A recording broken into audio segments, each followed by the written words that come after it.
friends, welcome back to Mimi's Mixed Bag. Thank you for stopping back by, and if this is your first video of mine and like what you see, would love you to hit that subscribe button. Tonight's a special night I want to share with you. I am hosting my very first cookie swap at my house. Now, in previous years, I've shared several years of me making my cookies for my friend's cookie swap. Well, unfortunately, she is recovering from the hospital this year and she just could not do it. And we all loved her cookie swap, and I just thought, why don't I host it and create her a to-go box, and then we can all still enjoy the cookie swap. So that's what we're gonna do. So when everybody gets here, I'm gonna take a few cookies off of everybody's platter, and that'll be her to-go box. And then we'll take what's left and divide it by the people we have. My friend has always done hers very casual, where she didn't tell you what to bring. You just brought, you ate while you were there, and then whatever was left over, you could create yourself a to-go plate. The only disadvantage to that method is that there is no real guarantee that you're going to have enough treats to bring home. Now, mine's a little more structured. I ask everyone to bring 48 cookies, and then once we get here, we'll divvy them up. But our plan is to take about 4 cookies off every tray. That will give everyone a nice variety. They'll have them for this weekend. But I've also seen cookie swaps where people actually bundled them up, like 4 cookies in a bundle, and then you just pass them out once you got to the party. So you would go home and unpackage all your little packages of cookies. So that's another kind of structured way to do it. But there's no right or wrong way to do it. It's all about having fun and fellowship, and my 2 goals are being met. I'm making a tray of cookies for my friend who is recovering, and I'm also will have a great assortment of goodies for my family this weekend. So I'm going to take you in the kitchen and show you kind of how I've got things set up, and then I'll share more once everybody gets here. All right, we'll start here by me showing you my setup for the little snacking table, is what I call it. I've got a couple boards here. I'm going to create a couple charcuterie boards with some meat and cheeses and olives and pickles and mixed nuts.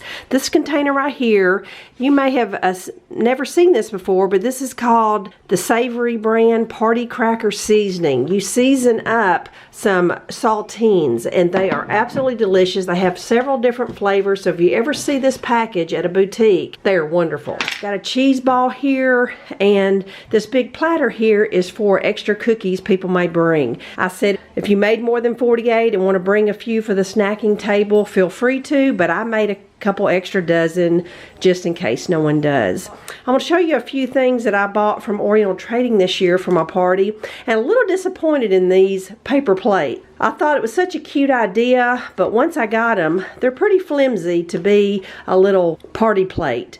A little flimsy, almost like bulletin board decoration. But the coordinating napkins are super cute that says "Oh Snap," but I went ahead and got another package of some little red plates just in case no one wants to try to hold their food on those. But the box here is for my friend Tina. We're going to create a to-go box for her. She is recovering at home from a recent hospital stay, and like I said before, this is the main reason why we're doing this tonight. Let me pan over here and show you the cookies. Here's my platter. I'm going to lift this up and just show you the cookies that I made.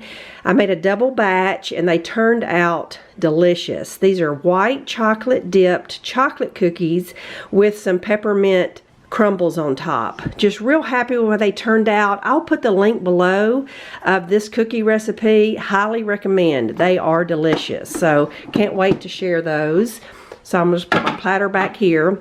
I made a little favor for all my guests, and I'm going to have this simmering on the stove, and it's called like a Christmas simmering pot. I have slices of orange, a little pine, some rosemary, some cranberries, and a couple cinnamon sticks.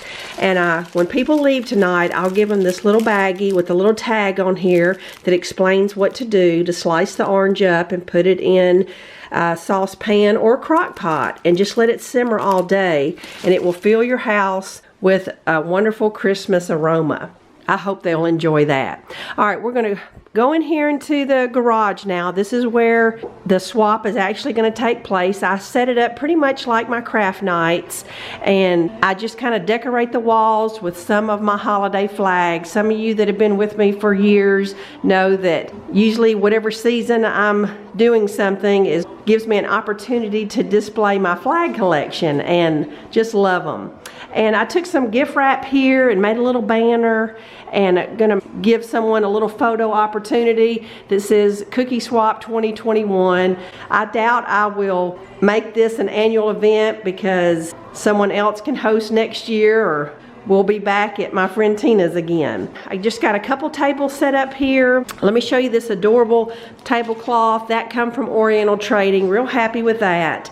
I made some little place cards that you can put the name of your cookie on one side and your name on the other side in case you want to talk to someone about the recipe or something.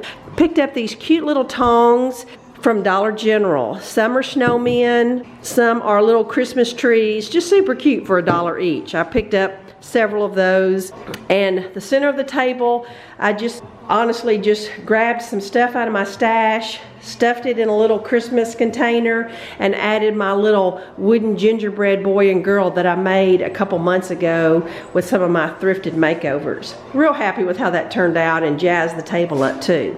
But over here I have a little drink table here. I made a little hot cocoa bar, and love these little hot beverage cups that I bought from them with the little snap-on lids and the little cardboard sleeves. Those are super cute for a hot cocoa bar.